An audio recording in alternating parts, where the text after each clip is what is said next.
जय माँ सरस्वती। हिंदी साहित्य आदिकाल वीडियो फर्स्ट।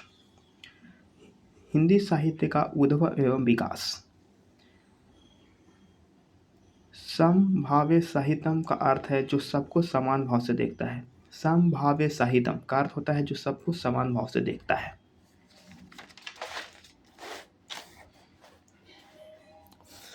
ट्रिक है, बाबू महावीर अपना चेहरा दर्पण में देखा। महावीर प्रसाद के कथन है, जो प्रभावशाली रचना पाठक और श्रोता के मन पर आनंददायी प्रभाव डालता है वह कविता व साहित्य बन जाता है। दूसरा कथन, साहित्य समाज का दर्पण है। महत्वपूर्ण बिंदु, द्विवेदी युग को जागरण एवं सुधार काल डॉक्टर नगेंद्र ने कहे। यानी द्विवेदी युग को अगर जागरण एवं सुधार काल किसने कहे तो डॉक्टर नगेंद्र। महावीर प्रसाद ने कहा साहित्य समाज का दर्पण है। इसका सत्यापन इस प्रकार, देखते हैं इसका प्रूफ कि कैसे जो है महावीर प्रसाद द्विवेदी ने कहे हैं कि साहित्य समाज का दर्पण है। इसका सत्यापन जैसे रामायण और महाभारत की देखते हैं। आपका रामायण में जो है गुरु का सम्मान किया जाता है तो वहीं पे महाभारत में गुरु का अपमान किया जाता है। रामायण में स्त्री का सम्मान किया जाता है तो महाभारत में स्त्री का पतन किया जाता है। रामायण में भाई का जो है सम्मान किया जाता है तो महाभारत में भाई का अपमान किया जाता है। रामायण में माता पिता का सम्मान किया जाता है तो महाभारत में माता पिता का अपमान किया जाता है। देख लीजिए यहाँ से साफ की जैसे कैसे जो है हमारा जो है साहित्य ही समाज का दर्पण है। काव्य में विलक्षण होती है जिसमें आनंद निर्माण की क्षमता होती है वही साहित्य है। महावीर प्रसाद का कथन है कि काव्य में विलक्षण होती है जिसमें आनंद की निर्माण की क्षमता होती है वही साहित्य होती है, महावीर प्रसाद द्विवेदी के अनुसार।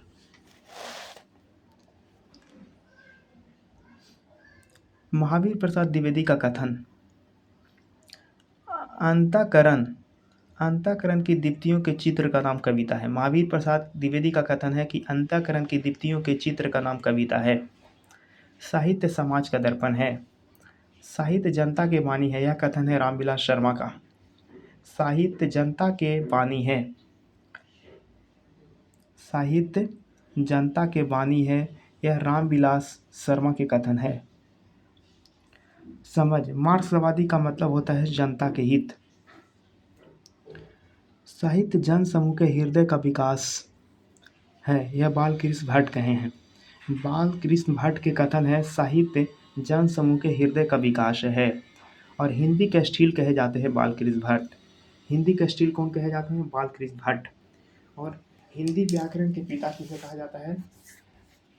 तो कहा जाएगा कि हिंदी व्याकरण के पिता, तो हिंदी व्याकरण के पिता कहा जाता है मार्क्सवादी का। यहाँ पे देख लेते हैं स्मृति मंत्र, यानी जो होता है याद करने का तरीका। बाल का हृदय तेजी से विकास करता है, यानी बच्चा का जो हृदय होता है तेजी से विकास करता है। यानी बाल जन समूह का हृदय का विकास, यानी जन समूह के हृदय के विकास के लिए इसका ट्रिक है कि बाल का हृदय तेजी से विकास करता है। रामचंद्र शुक्ल के कथन, कविता जीवन व जगत की व्यक्ति है। रामचंद्र शुक्ल के कथन है कि कविता जीवन व जगत की व्यक्ति है। साहित्य, दूसरा कथन, साहित्य जनता की चित्तवृत्तियों का संचित प्रतिबिंब है। ये बहुत महत्वपूर्ण है, हमेशा हर परीक्षा में आया है, यूपी टीजीटी पीजीटी और नेट जेआरएफ में भी आया है कि साहित्य जनता की चित्तवृत्तियों का संचित प्रतिबिंब है। श्याम सुंदर के कथन, साहित्य व काव्य वह है जो हृदय में अलौकिक आनंद या चमत्कार सृष्टि करे। श्याम सुंदर दास के कथन है कि साहित्य वह काव्य है जो हृदय में अलौकिक आनंद व या चमत्कार की सृष्टि करे। इसका स्मृति मंत्र याद करने का ट्रिक है, सुंदर लोग चमत्कार करते हैं, जो सुंदर लोग होते हैं वही चमत्कारी करते हैं। जैसे सुंदर यानी श्याम सुंदर, चमत्कार माने चमत्कार।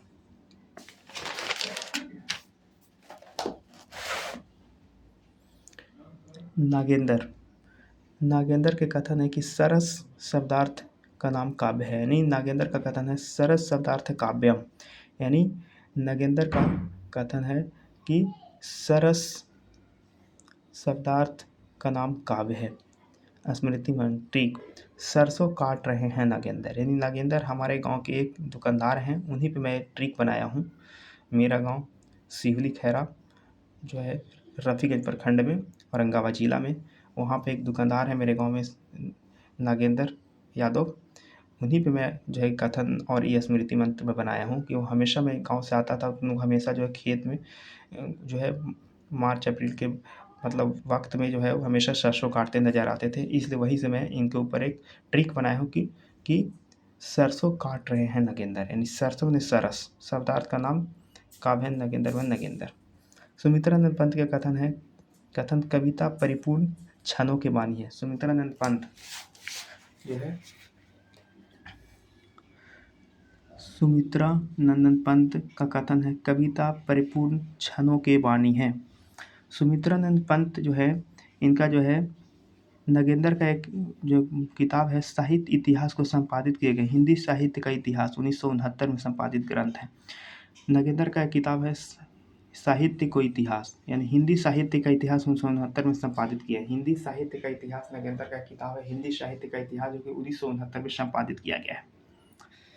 सुमित्रानंद पंत जो है, सुमित्रानंद पंत को जो है छायावाद का सुकुमार कवि कहा जाता है और छायावाद का विष्णु भी कहा जाता है, और इनको प्रकृति प्रेमी कहा जाता है।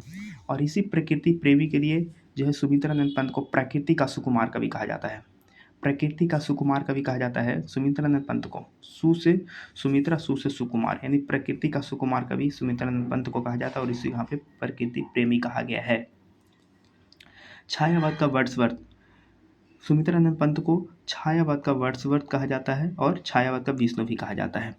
सुमित्रानंद पंत, इसे समझें। जयशंकर ने कहा है, काव्य आत्मा की संकल्पना की अनुभूति है जिसका संबंध विश्लेषण, विकल्प व विज्ञान से नहीं होता। यानी जो है इसका ट्रिक है कि जयशंकर संकल्प करो, विश्लेषण, विकल्प व विज्ञान का।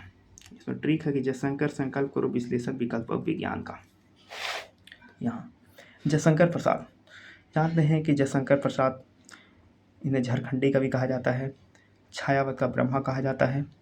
और मैथ्यू अर्नाल्ड ने कहा है कि कविता अपने मूल रूप में जीवन की आलोचना है। मैथ्यू अर्नाल्ड का कथन है कि कविता अपने मूल रूप में जीवन की आलोचना है। कॉलरिज का कथन है, कॉलरिज ने कहा है कि सर्वोत्तम शब्दों का सर्वोत्तम विधान ही कविता है।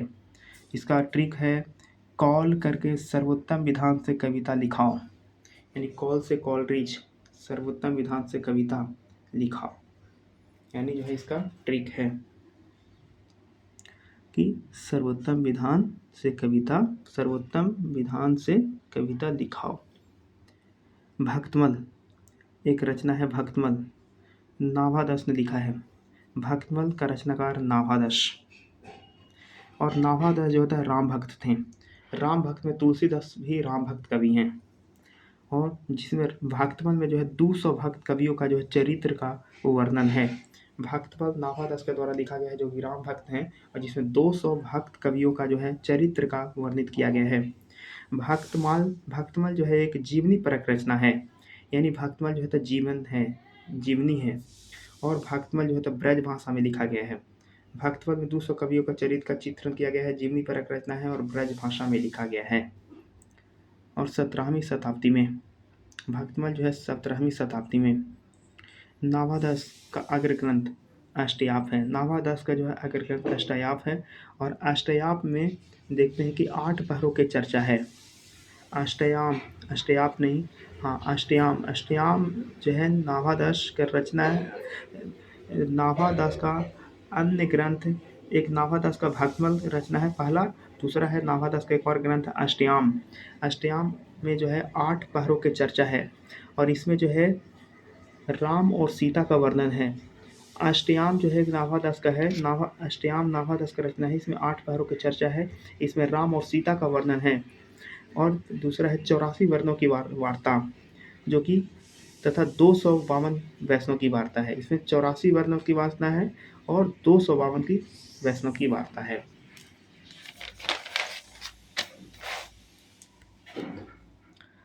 वार्ता के रचनाकार गोकुलनाथ, गोकुलनाथ के पिता विठलनाथ, विठलनाथ के पिता वल्लभाचार्य।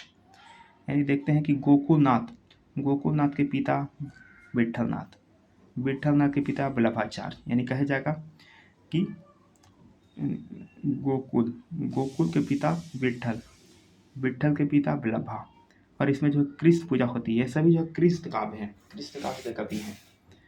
गोकुल, विट्ठल, वल्लभा सब जो थे कृष्ण काव्य के कवि हैं।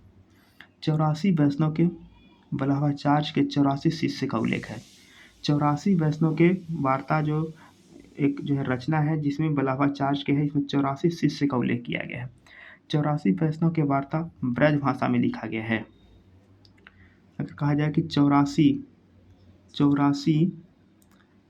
वैष्णव की वार्ता, अगर वार्ता याद ट्रिक है, व्यास से देख रहे, व्यास से ब्रज और व्यास से वार्ता, दोनों में याद रखिएगा। वार्ता 84 वैष्णव की वार्ता ब्रज भाषा में लिखा गया है।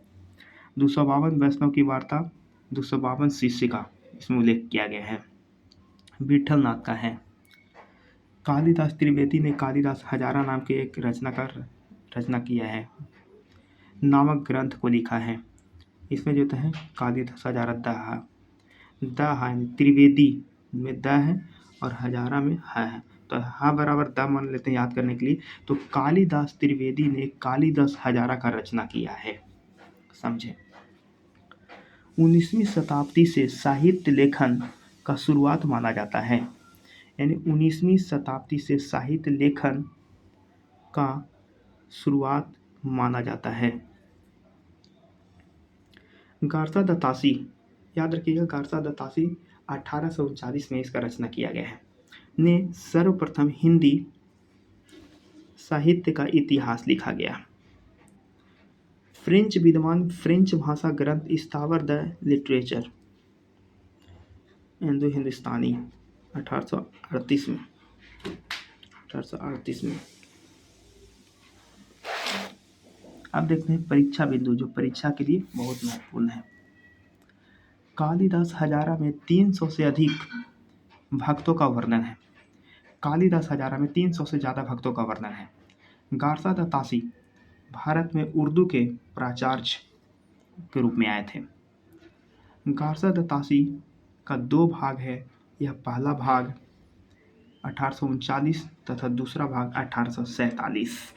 यह ग्रंथ वर्णानुक्रम पद्धति पर लिखा गया है। इस प्रकार वर्णानुक्रम यानी वर्ण, तो अभिवर्ण अभिवर्ण है, तो आ का ई, यही जो है वर्णानुक्रम पद्धति, इसी को कहा जाता है कि वर्ण इसमें रहता है, इसमें सिर्फ वर्ण रहता है पद्धति। और वर्णानुक्रम देखिएगा, वर्णानुक्रम पद्धति पर लिखा गया पहला ग्रंथ, और इसमें पहला कवि जो है अंगद है। पहला कवि जो है अंगद है, पहला कवि अंगद है। फिर उसके बाद तासी के ग्रंथ का दूसरा संस्करण 1871 में प्रकाशित हुआ था। गारसा दत्तासी का ग्रंथ ब्रिटेन और आयरलैंड के अनुवादक समिति की ओर से पेरिस में किया गया, यानी गारसा दत्तासी का ग्रंथ जो है ब्रिटेन और आयरलैंड के अनुवादक समिति की ओर से पेरिस में इसको जो है प्रकाशित किया गया।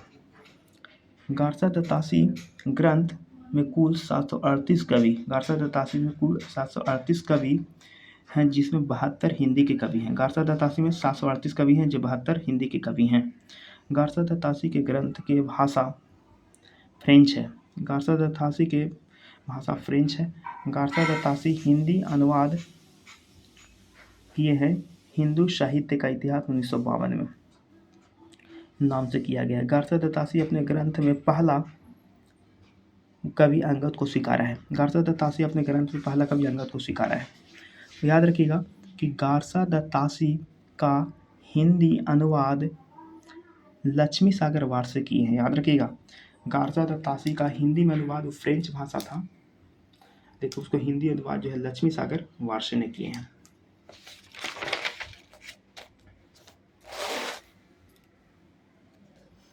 मौलवी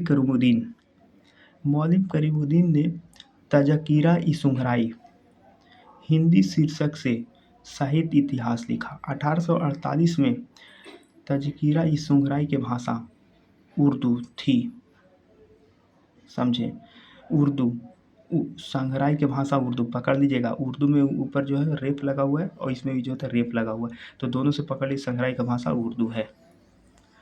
तज़किरा ई सुंघराई में कुल 1004 कवि 62 हिंदी कवि के हैं, यानी तज़किरा सुंघराई में 1004 जो कवि हैं, जिससे 62 हिंदी के कवि हैं। मौलवी करीमुद्दीन ने पहला कवि अब्दुल कादिर को स्वीकारा है। याद रखिए, कादिर द और अब्दुल में भी कादिर में और करीमुद्दीन में भी द, अब्दुल कादिर में भी द, यानी मौलवी करीमुद्दीन ने अपना पहला कवि किसे स्वीकारा है? अब्दुल कादिर को। याद रखिएगा, मौलवी करीमुद्दीन ने पहला कवि अब्दुल कादिर को स्वीकारा है। महेश दत्त शुक्ल ने भाषा काव्य संग्रह 1873 में लिखा। महेश दत्त शुक्ल ने भाषा काव्य जो है काव्य संग्रह 1873 में लिखा। महेश दत्त शुक्ल ने भाषा काव्य संग्रह 1873 में लिखा। ब्रज भाषा में शिव सिंगर, महेश दत्त शुक्ल ने भाषा काव्य संग्रह 1873 में ब्रज भाषा में लिखा है। शिव सिंगर नामक कवि ने 1883 में शिव सरोज लिखा है। शिव सिंगर नामक कवि ने 1883 में जो शिव सरोज लिखा है। राजस्थानी में शिव सरोज हिंदी भाषा में लिखे जाने वाले पहला ग्रंथ है। शिव सरोज हिंदी भाषा में लिखे जाने वाले पहला ग्रंथ शिव सरोज। शिव सरोज नामक ग्रंथ में 838 कवियों का यानी 1 सहस्त्र यानी 1000 लगभग 838 कवियों का जीवन चरित्र एवं उनकी कविताओं का उदाहरण दिए गए हैं। सेंगर जी ने अपने ग्रंथ की प्रामाणिकता के लिए 12 आधार ग्रंथ का उल्लेख किया है। मौलवी करीमुद्दीन ने तुलसीदास का स्थान नहीं दिया। याद रखिएगा, मौलवी करीमुद्दीन ने तुलसीदास को स्थान नहीं दिया है अपने रचना में, और पहला कवि अब्दुल कादिर को माना है करीमुद्दीन। मौलवी करीमुद्दीन ने सबसे पहले हिंदी साहित्य का इतिहास का उर्दू में लिखा है। याद रखिएगा, मौलवी करीमुद्दीन ने सबसे पहले हिंदी साहित्य का इतिहास को उर्दू में लिखने वाले कवि हैं मौलवी करीमुद्दीन। पुष्प एवं पुंड नामक कवि से शिव सेंगर ने अपने ग्रंथ में पहले कवि माना है। याद रखिएगा, पुष्प एवं पुंड को जो है पहला कवि शिव सेंगर अपने ग्रंथ में माने हैं। शिव सेंगर ने अपने इतिहास के लिए वृष संग्रह शब्द का प्रयोग किया है। शिव सेंगर ने इतिहास में वृष संग्रह शब्द का प्रयोग किया गया है। आचार्य रामचंद्र शुक्ल ने शिव सेंगर व मिश्र बंधु के ग्रंथ के लिए कविवृत्त संग्रह शब्द का प्रयोग किया है। याद रखिएगा, आचार्य रामचंद्र शुक्ल ने शिव सेंगर व मिश्र बंधु के ग्रंथ के लिए कविवृत्त संग्रह शब्द का प्रयोग किया है। The modern vernacular literature of Hindustan नामक इतिहास ग्रंथ जॉर्ज ग्रियर्सन लिखा है 1888 ईस्वी में। याद रखिए, मॉडर्न वर्नाकुलर लिटरेचर ग्रियर्सन लिखा 1888 ईस्वी में, याद रखिएगा। और ग्रियर्सन के इतिहास ग्रंथ के अंग्रेजी भाषा है। ग्रियर्सन के इतिहास ग्रंथ की अंग्रेजी भाषा है। एशियाटिक सोसाइटी पत्रिका में अपने इतिहास ग्रंथ का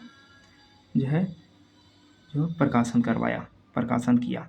एशियाटिक सोसाइटी पत्रिका यानी एशिया सोसाइटी पत्रिका में अपने इतिहास ग्रंथ का प्रकाशन करवाया बंगाल में। एशियाटिक सोसाइटी ऑफ बंगाल के विशेषांक the modern vernacular literature of Hindustan के सच्चे अर्थों में हिंदी साहित्य का पहला इतिहास कहा जाता है। याद रखिएगा, the modern vernacular literature of Hindustan को सच्चे अर्थों में हिंदी साहित्य का पहला इतिहास कहा जाता है। जॉर्ज ग्रियर्सन साहित्य इतिहास लेखन में सर्वप्रथम नामकरण व काल विभाजन किया है। याद रखिए, जॉर्ज ग्रियर्सन हिंदी साहित्य में सबसे पहले नामकरण और काल विभाजन किए हैं। इनका ग्रंथ का हिंदी अनुवाद किशोरी लाल गुप्त। याद रखिएगा, ग्रियर्सन जो जॉर्ज ग्रियर्सन लिखे हैं मॉडर्न वर्नाकुलर, इसके सबसे पहले जो है हिंदी में अनुवाद किसने किया है? किशोरी लाल गुप्त। 1957 में हिंदी अनुवाद किशोरी लाल गुप्त ने 1957 ईस्वी में किया। हिंदी साहित्य का प्रथम इतिहास से किया है। श्याम सुंदर दास ने 16वीं से 17वीं शताब्दी भक्ति काल को स्वर्णयुग कहा। याद रखिएगा, श्याम सुंदर दास ने 16वीं से 17वीं शताब्दी को भक्ति काल का स्वर्णयुग कहा है। श्याम सुंदर दास ने 16वीं से 17वीं शताब्दी के बीच के समय को भक्ति काल का स्वर्णयुग कहा है। भक्ति काल को स्वर्ण काल जॉर्ज ग्रियर्सन कहा है। भक्ति काल को स्वर्ण काल, याद रखिएगा, भक्ति काल को स्वर्ण काल जॉर्ज ग्रियर्सन कहा है। यहाँ से प्रश्न आता है। चारण काल हिंदी का प्रथम काल, याद रखिए, चारण काल हिंदी का प्रथम काल ग्रियर्सन नाम रखा है। मौलवी करीमुद्दीन ने हिंदी के कवियों को समय कटुआ कवि कहा है। याद रखिएगा, यहाँ से प्रश्न आया है टीजीटी में। मौलवी करीमुद्दीन ने हिंदी के कवियों को समय कटुआ कवि कहा है। याद रखिएगा। जॉर्ज ग्रियर्सन पुष्प या पुंड को पहला कवि माना है। याद रखिएगा, जॉर्ज ग्रियर्सन पुष्प पुंड को पहला कवि माना है। ग्रियर्सन ने भक्ति काल को स्वर्ण काल कहा है। सन काल बताता है, सन काल बताता है, इसलिए ग्रियर्सन ने भक्ति काल को स्वर्ण काल कहा है। याद रखने का ट्रिक, सन से सन और काल को हम लोग सन बताया जाता है, इसीलिए।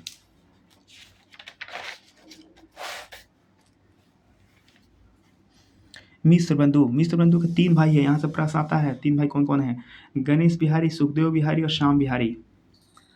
मिश्र बंधु ने मिश्र बंधु विनोद को जो है 4 भाग में लिखा है। पहले से 3 भाग 1913 ईस्वी में लिखे हैं, 1913 ईस्वी में, और चौथा भाग 1934 ईस्वी में इसमें लिखे हैं। 4591 यानी 4591, लगभग 5000 कवियों का उल्लेख का मिश्र बंधु ने इसमें किया है। 8 खंड से ज़्यादा इसमें जो है मिश्र बंधु विनोद ने में 8 से ज़्यादा खंड अपने ग्रंथ को काल खंड में विभाजित किया है। नामवर सिंह ने मिश्र विनोद को साहित्य का पचांग कहा है। याद रखिएगा, एक प्रश्न यहाँ से आता है कि नामवर सिंह ने मिश्र बंधु विनोद को साहित्य का पचांग कहा गया है। सारंगधर ने मिश्र बंधु ब्रज भाषा का प्रथम कवि माना है। सारंगधर ने मिश्र बंधु को ब्रज भाषा का प्रथम कवि माना है। सारंगधर ने मिश्र बंधु को ब्रज भाषा का प्रथम कवि और नामवर सिंह ने पचांग कहा है। मिश्र बंधु को साहित्य का पचांग कहा है नामवर सिंह ने मिश्र बंधु को।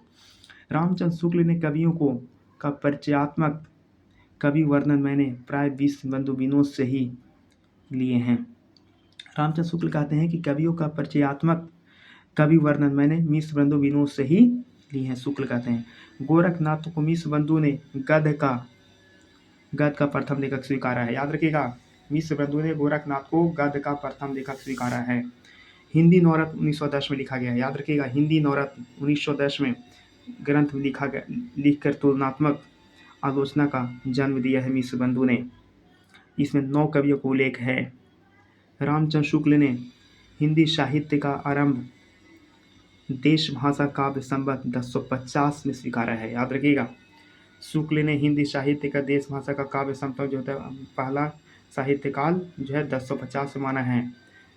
रामचंद्र शुक्ल अपभ्रंश साहित्य, याद रखिएगा 1050 से 1375, याद रखिएगा शुक्ल विभाजन। अब यही अगर मान लेते हैं ये आपका संवत में अगर ईस्वी पूछा जाए तो 5000 ईस्वी से 1000 ईस्वी होता है। शुक्ल विभाजन पर जो है शुक्ल विभाजन काल विभाजन शुक्ल के अनुसार ईस्वी में। अपभ्रंश को प्राकृतिक भाषा का हिंदी कहकर पुकारा। याद रखिएगा, रामचंद्र शुक्ल ने अपभ्रंश साहित्य को प्राकृतिक भाषा का हिंदी कहकर पुकारा। याद रखिएगा, नागरिक प्रचारणी सभा काशी 1929 में रामचंद्र शुक्ल का इतिहास साहित्य हिंदी शब्द सागर के भूमिका में प्रकाशित हुआ है। याद रखिएगा कि नागरिक प्रचारणी काशी से 1929 में रामचंद्र शुक्ल का इतिहास साहित्य का हिंदी शब्द सागर 1929 हिंदी शब्द सागर के भूमिका 1929 में प्रकाशित हुआ नागरिक प्रचारणी काशी से। याद रखिएगा, हिंदी साहित्य का इतिहास नाम से रामचंद्र शुक्ल ने संवर्धित व परिवर्तित करके 1929 में प्रकाशित किया। रामचंद्र शुक्ल को इतिहास को उन्होंने जुटाया है, जगाया नहीं। रामचंद्र शुक्ल को जैनेन्द्र ने कहा इतिहास को उन्होंने जुटाया है, जगाया नहीं। बहुत बढ़िया यहाँ से प्रश्न आया है, कथन आता है कि रामचंद्र शुक्ल को जैनेन्द्र ने कहा इतिहास को शुक्ल ने जुटाया नहीं, इतिहास को इन्होंने जुटाया नहीं, जगाया नहीं। जुटाया है, जगाया नहीं। बहुत बढ़िया। देखिए, जैन राम शुक्ल को जैनेन्द्र जी कहते हैं कि इतिहास को शुक्ल ने जुटाया नहीं बल्कि जगाया, जुटाया है, जगाया नहीं। यहाँ से कथन आएगा कि किनका कथन है, कि किसने कहे हैं कि रामचंद्र शुक्ल ने इतिहास को जुटाया है, जगाया नहीं। तो ये कथन है जैनेन्द्र का। किनके संदर्भ में? शुक्ल के संदर्भ में। नामवर्षी ने कहा है शुक्ल जी को इतिहास पचांग के रूप में मिला था, जिसे मानवीय चेतना से अनुप्रमाणित कर साहित्य बना दिया।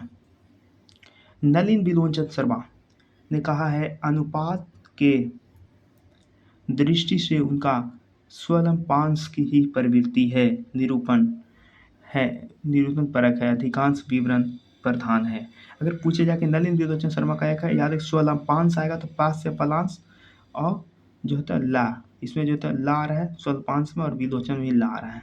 और इसी का है हिंदी साहित्य का दर्शन। और पूछेगा कि हिंदी साहित्य का दर्शन किसका रचना है, तो नलिन बिलोचन शर्मा। याद रखिएगा, हिंदी अगर पूछेगा कि हिंदी साहित्य का दर्शन किसका रचना है, तो नलिन बिलोचन शर्मा। इसको याद करने का तरीका, क्योंकि लोचन दर्शन करते हैं, देखते हैं तब, और लोचन आँख का पर्यायवाची है। जब किसी को हम देखेंगे तभी ना उसको हम दर्शन करेंगे, तो इसीलिए लोचन आँख से देखते हैं, इसलिए यहाँ पे बिलोचन होगा। अगर पूछेगा कि हिंदी साहित्य का दर्शन किनका रचना है, तो होगा नलिन बिलोचन शर्मा का। और यह देखिए इसमें क्या कहें कि नलिन बिलोचन शर्मा ने कहा अनुपात के दृष्टि से उसका स्वल्पांश ही प्रवृत्ति निरूपण परक है, अधिकांश विवरण प्रधान है। रामचंद्र शुक्ल ने को हिंदी साहित्य सुव्यवस्थित इतिहास लिखने का श्रेय जाता है। याद रखिएगा, कहा जा रहा है कि रामचंद्र शुक्ल को हिंदी साहित्य का सुव्यवस्थित इतिहास लिखने का श्रेय जाता है। सुव्यवस्थित इतिहास लिखने का काम श्रेय किसने जाता है? रामचंद्र शुक्ल को। और शुक्ल ने साहित्य इतिहास लेखन में विधेयवादी पद्धति को अपनाया है। याद रखिएगा, शुक्ल ने हिंदी साहित्य इतिहास लिखने में किसका? विधेयवादी पद्धति को अपनाया है। याद रखिएगा, हिंदी के प्रथम मीमांसावादी आलोचक, याद रखिएगा, हिंदी के प्रथम मीमांसावादी आलोचक शुक्ल हैं। याद रखिएगा, हिंदी के प्रथम मीमांसावादी आलोचक रामचंद्र शुक्ल माने गए हैं। शुक्ल ने गद्य का विभाजन किए हैं। देखिएगा, शुक्ल का गद्य का विभाजन कैसे है, याद रखिए, दो प्रकार से, गद्यखंड पदखंड। याद रखिएगा, शुक्ल का ही विभाजन किया गया है गद्य को, एक गद्यखंड एक पदखंड, शुक्ल का विभाजन है। शुक्ल ने, देखिए परीक्षा बिंदु, यहाँ से परीक्षा में आते हैं सवाल, शुक्ल के ग्रंथ में 1000 कवियों का उल्लेख है। याद रखिएगा, शुक्ल के ग्रंथ में 1000 कवियों का उल्लेख है। दूसरा, सुव्यवस्थित इतिहास लिखे हैं, सुव्यवस्थित इतिहास शुक्ल लिखे हैं। याद रखिएगा, शुक्ल भक्ति का विभाजन किए हैं, सगुन और निर्गुण। याद रखिएगा, सगुन और निर्गुण भक्ति का विभाजन रामचंद्र शुक्ल किए हैं। याद रखिएगा, का विभाजन किए हैं। और संत काव्य, सूफी काव्य, राम काव्य और कृष्ण काव्य। याद रखिएगा, यहाँ पे देख रहे हैं कि शुक्ल जो है सगुन, याद रखिए, शुक्ल भक्ति विभाजन किए हैं सगुन और निर्गुण भक्ति। और उसके बाद भी जो है शुक्ल का सैद्धांतिक रूप से भक्ति काल का विभाजन है। शुक्ल का सैद्धांतिक रूप से भक्ति काल का विभाजन है। देखिए, संत का, सूफी का, राम का, कृष्ण का, यह शुक्ल का विभाजन। फिर उसके बाद यहाँ देख रहे हैं कि इन सभी को नामकरण राम कुमार वर्मा दिया है, विभाजन शुक्ल किए हैं। बहुत बढ़िया क्वेश्चन, यहाँ से सवाल आता है, यूपीटीजीटी में पूछा है 2023 में, कि यहाँ पे संत काव्य, सूफी काव्य, राम काव्य, कृष्ण काव्य का विभाजन शुक्ल किए हैं, लेकिन इसका नामकरण जो दिए हैं राम कुमार वर्मा दिए हैं। याद रखिएगा, हिंदी भाषा का विकास नामक ग्रंथ लिखा है 1924 में नागरी प्रचारणी सभा काशी से। याद रखिएगा, श्याम सुंदर दास ने हिंदी भाषा का विकास नामक ग्रंथ लिखा है नागरी प्रचारणी सभा से 1924 में और काशी से प्रकाशित करवाया है। श्याम सुंदर दास ने हिंदी भाषा का विकास नामक ग्रंथ लिखा है 1924 में और नागरी प्रचारणी सभा से काशी से प्रकाशित किया है। हिंदी भाषा का विकास ग्रंथ हिंदी भाषा की प्रमुख बोलियों का भौगोलिक विस्तार जनसंख्या है।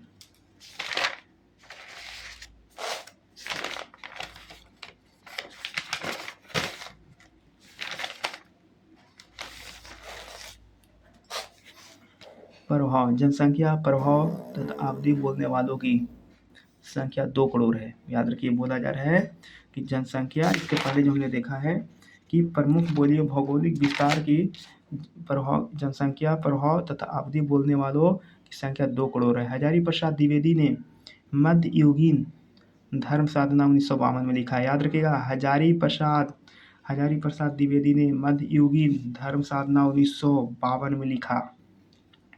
हजारी प्रसाद द्विवेदी ने नाथ सिद्ध की वानियों को लिखा है। हजारी प्रसाद ने 1950 में नाथ संप्रदाय लिखा है। याद रखिएगा, हजारी प्रसाद ने 1950 में नाथ संप्रदाय लिखा है।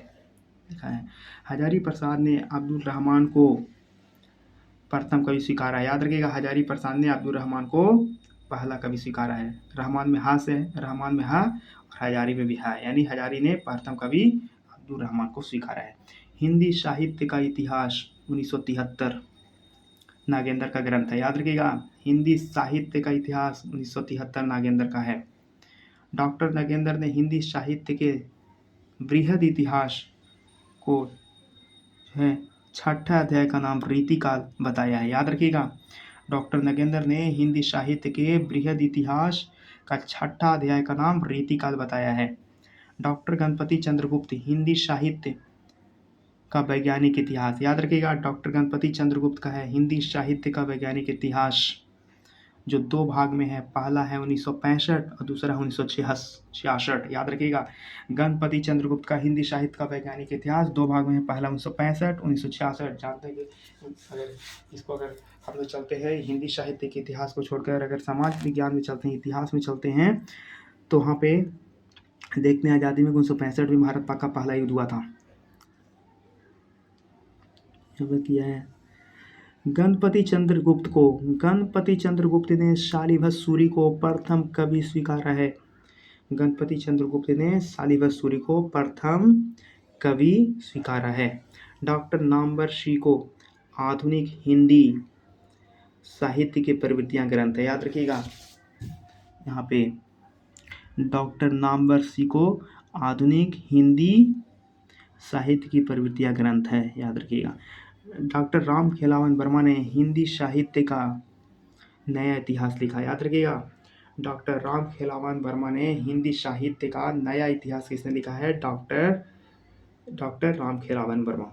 राम स्वरूप चतुर्वेदी 1986 में हिंदी साहित्य और संवेदना का विकास ग्रंथ लिखे हैं। याद रखिएगा, राम स्वरूप चतुर्वेदी 1986 में हिंदी साहित्य और संवेदना का विकास ग्रंथ लिखे हैं।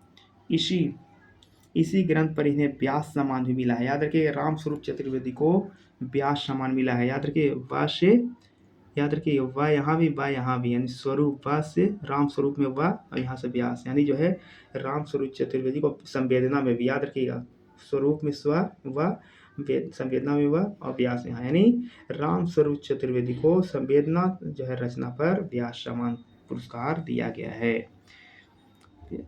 है।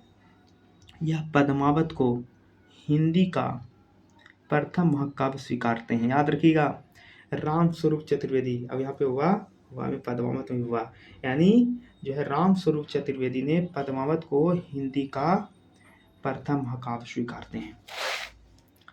राम स्वरूप चतुर्वेदी की रचना आधुनिक कवि यात्रा है। याद रखिएगा, राम स्वरूप चतुर्वेदी की रचना आधुनिक कविता यात्रा है। भक्ति काव्य यात्रा राम स्वरूप चतुर्वेदी का है। याद रखिएगा, भक्ति काव्य यात्रा राम स्वरूप चतुर्वेदी का है। राम स्वरूप चतुर्वेदी का रचना हिंदी गद्य का विन्यास और विकास है 1996 में। याद रखिएगा कि राम स्वरूप चतुर्वेदी का रचना हिंदी गद्य और विन्यास और विकास 1996 में है। राम स्वरूप चतुर्वेदी ने छायावाद का छायावाद का शक्ति काव्य कहकर पुकारा है। राम स्वरूप चतुर्वेदी ने छायावाद को शक्ति काव्य कहकर पुकारा है, यानी राम स्वरूप चतुर्वेदी जो है छायावाद को काव्य का शक्ति मानते हैं, शक्ति मानते हैं। अब बात करते हैं डॉक्टर बच्चन सिंह, हिंदी साहित्य का दूसरा इतिहास लिखने वाले कवि हैं डॉक्टर बच्चन सिंह। आधुनिक हिंदी साहित्य का इतिहास को जो है बच्चन सिंह संपादित किए हैं। याद रखिएगा, आधुनिक हिंदी साहित्य का इतिहास को बच्चन सिंह ने संपादित किए हैं। नामवर सिंह, देखिएगा, नामवर सिंह ने आधुनिक हिंदी साहित्य का प्रवृत्तियां नामक ग्रंथ लिखा है। याद रखिएगा, नामवर सिंह ने आधुनिक हिंदी साहित्य का प्रवृत्तियां नामक ग्रंथ लिखा है 1957 में। नंद दुलारे वाजपेयी ने हिंदी साहित्य 20वीं शताब्दी तक नामक ग्रंथ लिखा है। याद रखिएगा, नंद दुलारे वाजपेयी ने हिंदी साहित्य 20वीं शताब्दी नामक ग्रंथ लिखा है। नंद दुलारे वाजपेयी ने आधुनिक हिंदी साहित्य नाम से इतिहास ग्रंथ लिखा है 1950 में। याद रखिएगा, नंद दुलारे वाजपेयी ने आधुनिक हिंदी साहित्य नाम से इतिहास ग्रंथ लिखा है 1950 में। सच्चिदानंद हीरानंद वात्सनगे का ग्रंथ है हिंदी साहित्य का एक आधुनिक परिदृश्य ग्रंथ। सच्चिदानंद हीरानंद वात्सनगे का एक ग्रंथ है हिंदी साहित्य का एक आधुनिक परिदृश्य। राहुल संकृत्यान, याद रखिएगा, राहुल संकृत्यान ने हिंदी काव्यधारा रचना या सिद्ध को पहचान कराने के लिए लिखा है। राहुल संकृत्यान ने हिंदी काव्यधारा लिखा है सिद्ध को पहचान कराने के लिए। राहुल संकृत्यान का एक रचना है साहित्य इतिहास है हिंदी काव्यधारा, और क्यों लिखे हैं? सिद्ध को पहचान कराने के लिए।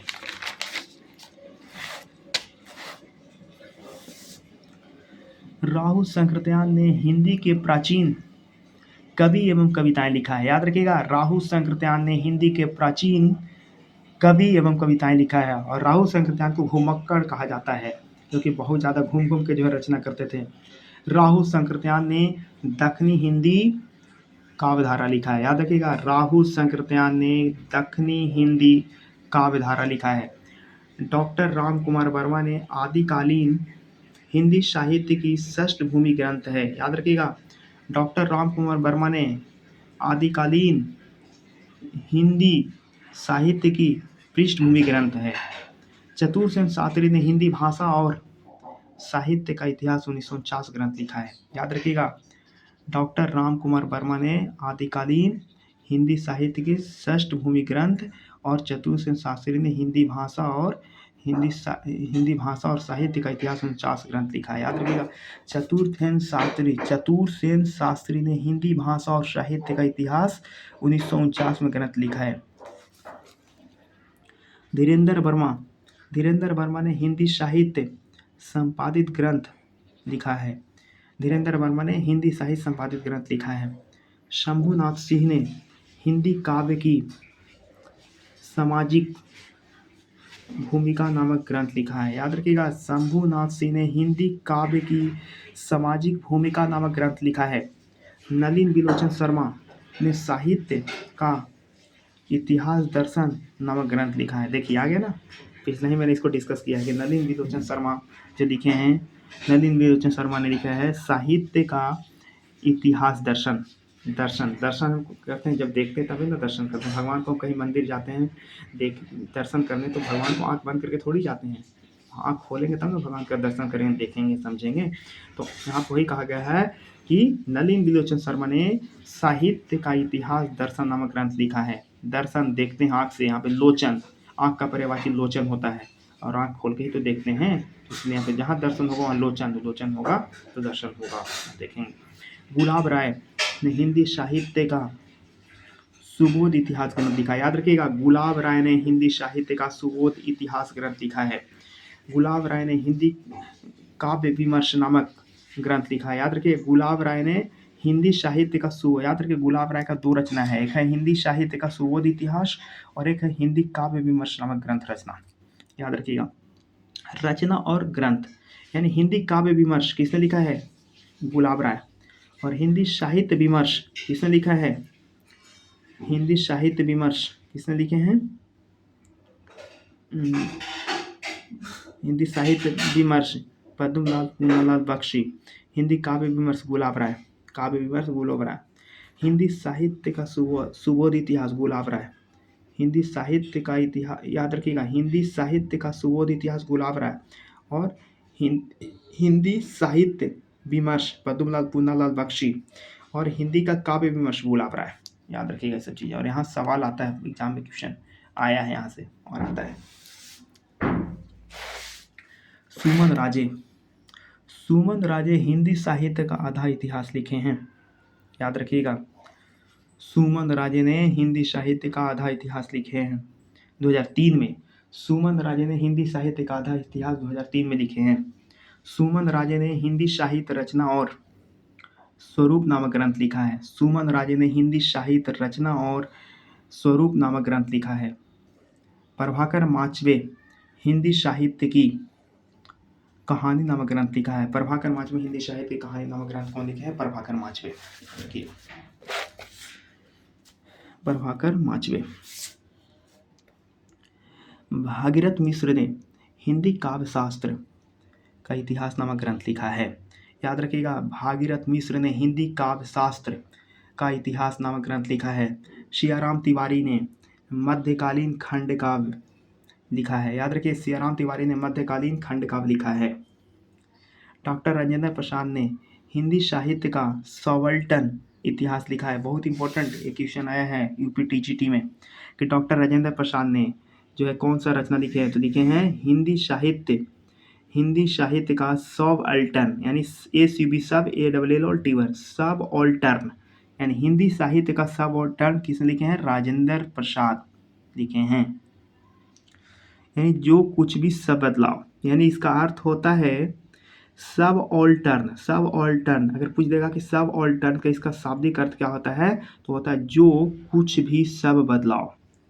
यानी मोतीलाल मेनारिया ने राजस्थानी भाषा और साहित्य लिखा है। याद रखिएगा, मोतीलाल मेनारिया ने राजस्थानी भाषा और साहित्य लिखे हैं।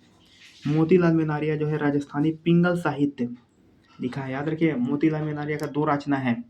मोतीलाल मेनारिया ने राजस्थानी भाषा और साहित्य लिखे हैं और मोतीलाल मेनारिया राजस्थानी पिंगल साहित्य लिखे हैं। याद रखिएगा। डॉक्टर टिक्कम सिंह तोमर, याद रखिएगा, डॉक्टर टिक्कम सिंह तोमर ने हिंदी वीर काव्य 1945 में लिखा है। टिक्कम सिंह तोमर ने वीर काव्य 1945 में लिखे हैं। डॉक्टर नारायण चतुर्वेदी ने आधुनिक हिंदी का आदिकाल 1973 में लिखा है। डॉक्टर नारायण चतुर्वेदी ने आधुनिक हिंदी का जो है आधुनिक हिंदी का आदिकाल डॉक्टर नारायण चतुर्वेदी ने कब लिखे हैं? 1973 में। रामाशंकर शुक्ल रसाल हिंदी साहित्य का इतिहास लिखे हैं 1931 में। रामाशंकर शुक्ल रसाल ने हिंदी साहित्य का इतिहास लिखे हैं 1931 में। हिंदी भाषा का उद्भव और विकास नामक ग्रंथ किसने लिखा है? उदय नारायण तिवारी। याद रखिएगा, हिंदी भाषा का उद्भव और विकास नामक ग्रंथ उदय नारायण तिवारी ने लिखे हैं। उदय नारायण तिवारी। राम नरेश त्रिपाठी ने कविता कौमुदी लिखे हैं। याद रखिएगा, राम नरेश त्रिपाठी ने 1917 में कविता कौमुदी लिखे हैं। देखिएगा यहाँ पे देख रहे हैं कि यहाँ पे राम नरेश त्रिपाठी ने कविता कौमुदी लिखे हैं 1917 ईस्वी में। राम नरेश त्रिपाठी ने कविता कौमुदी लिखे हैं 1917 ईस्वी में। डॉक्टर शिव कुमार मिश्र ने हिंदी साहित्य का इतिहास का सिद्धांत लिखा है। याद रखिएगा, डॉक्टर शिव कुमार मिश्र ने हिंदी साहित्य का इतिहास का सिद्धांत लिखा है। पादरी एडसीज गिव्स के स्केच ऑफ हिंदी लिटरेचर 1918 में अंग्रेजी भाषा में लिखा गया है। और एक है FEK ने ए हिस्ट्री ऑफ हिंदी लिटरेचर लिखा है। दोनों को बहुत कन्फ्यूजन है, याद रखिए, दोनों से क्वेश्चन आता है।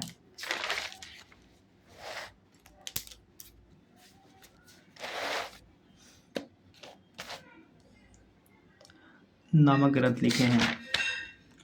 FE देखिएगा यहाँ पे, FEK ने ए हिस्ट्री ऑफ हिंदी लिटरेचर नामक ग्रंथ लिखा है। राम नरेश त्रिपाठी, याद रखिएगा, राम नरेश त्रिपाठी ने हिंदी साहित्य का संक्षिप्त इतिहास अपूर्ण, यानी रामनिरस त्रिपाठी ने हिंदी साहित्य का संक्षिप्त इतिहास लिखे हैं तथा इसे पूर्ण विश्वनाथ प्रसाद त्रिपाठी ने किया है। रामनिरस त्रिपाठी ने हिंदी साहित्य का संक्षिप्त इतिहास और इसे जो है तो पूरा किए हैं विश्वनाथ त्रिपाठी ने। डॉक्टर इंद्रनाथ मदान ने मॉडर्न हिंदी लिटरेचर 1939 में लिखा है, याद रखिएगा। इंद्रनाथ मदान ने मॉडर्न हिंदी लिटरेचर 1939 में लिखे हैं, इस ग्रंथ को लिखा है। ब्रजरत्न दास ने खड़ी बोली का साहित्य का इतिहास लिखा है, याद रखिएगा। ब्रजरत्न दास ने खड़ी बोली का साहित्य इतिहास लिखे हैं 1941 में। लक्ष्मी सागर वार्ष्य ने हिंदुई साहित्य का इतिहास लिखे, याद रखिएगा। लक्ष्मी सागर वार्ष्य ने हिंदुई साहित्य का इतिहास लिखे 1952 में, अनुवादित ग्रंथ है मॉडर्न लिटरेचर का। लक्ष्मी सागर वार्ष्य ने हिंदी साहित्य का भूमिका लिखे, याद रखिएगा। लक्ष्मी सागर वार्ष्य ने हिंदी साहित्य का भूमिका 1952 में लिखे, अनुवादित ग्रंथ है। लक्ष्मी सागर वार्ष्य ने 20वीं शताब्दी का हिंदी साहित्य ने नए संदर्भ में लिखा, याद रखिएगा। लक्ष्मी सागर वार्ष्य ने 20वीं शताब्दी का हिंदी साहित्य नए संदर्भ में लिखा है। लक्ष्मी सागर वार्ष्य ने आधुनिक हिंदी कहानी का परिपार्श्व लिखा है, याद रखिएगा। लक्ष्मी सागर वार्ष्य ने हिंदी कहानी का परिपार्श्व लिखा है। लक्ष्मी सागर वार्ष्य ने आधुनिक हिंदी कहानी का परिपार्श्व लिखा है, देखिए परिपार्श्व लिखा है। लक्ष्मी सागर वार्ष्य ने हिंदी साहित्य का मानक इतिहास लिखा है, याद रखिएगा। लक्ष्मी सागर वार्ष्य ने हिंदी साहित्य का मानक इतिहास लिखा है। लक्ष्मी सागर वार्ष्य ने आधुनिक साहित्य 1949 में लिखा है, याद रखिए। लक्ष्मी सागर वार्ष्य ने आधुनिक हिंदी साहित्य 1949 में लिखा है। वियोगी हरि ने ब्रज माधुरी सार 1923 में लिखा है, याद रखिएगा। वियोगी हरि ने ब्रज माधुरी सार 1923 में लिखा है, याद रखिएगा। यहाँ पे नीलाभ ने हिंदी साहित्य का मौखिक इतिहास लिखा, याद रखिएगा। नीलाभ जो है हिंदी साहित्य का मौखिक इतिहास लिखने वाले कवि हैं। नीरजा माधव ने हिंदी साहित्य का ओझल नारी इतिहास लिखा, याद रखिएगा। नीरजा माधव ने हिंदी साहित्य का ओझल नारी इतिहास लिखे हैं। और नीलाभ ने हिंदी साहित्य का मौखिक इतिहास लिखे हैं।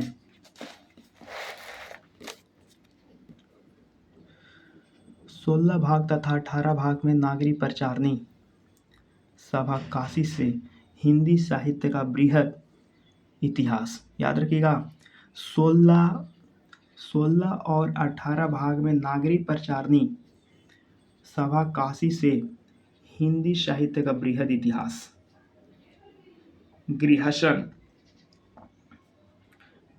ने 700 से 1400 विक्रम संवत में आदिकाल को चारण काल कहा, याद रखिएगा। गृहसन ने 700 से 1400 विक्रम संवत में आदिकाल को चारण काल कहा है। आचार्य रामचंद्र शुक्ल ने दोहरे नामकरण का शुरुआत करते हैं तथा दोहरे नामकरण का प्रथम पुरस्कर्ता माने जाते हैं, याद रखिएगा। रामचंद्र शुक्ल ने दोहरे नामकरण का शुरुआत करते हैं तथा दोहरे नामकरण का प्रथम पुरस्कर्ता ही माने जाते हैं, याद रखिए। रामचंद्र शुक्ल, याद रखिए इस चीज को। रामचंद्र शुक्ल को सैद्धांतिक रूप से एवं सुव्यवस्थित इतिहास लिखने का श्रेय दिया जाता है। हाँ, रामचंद्र शुक्ल को जो है सैद्धांतिक रूप से एवं सुव्यवस्थित इतिहास लिखने का श्रेय दिया जाता है। गणपति चंद्रगुप्त ने हिंदी साहित्य के काल विभाजन में किसने सर्वप्रथम काल विभाजन को अपनाया है, याद रखिएगा। गणपति चंद्रगुप्त ने हिंदी साहित्य के काल विभाजन में सबसे पहले जो त्रिविध काल को अपनाया है। त्रिविध काल, याद रखिएगा। कौन है? त्रिविध काल में जो था पहला प्रारंभिक एवं उन्मेषण काल, याद रखिएगा। त्रिविध में जो होता है 3 गो काल होता है, जिसमें पहला आपका हो गया प्रारंभिक एवं उन्मेष काल 1184 से 1350, दूसरा होगा मध्यकाल एवं विकास काल 1350 से 1857, और आधुनिक काल जो होता है 1857 से आगे। रामचंद्र शुक्ल 4 भागों में इतिहास का विभाजन किया है, याद रखिएगा, वीरगाथा काल, भक्ति काल, रीति काल और आधुनिक काल। आधुनिक काल, ठीक है। और यहाँ पे जो है ये आदिकाल वीडियो फर्स्ट कंप्लीट हुआ। थैंक यू, धन्यवाद।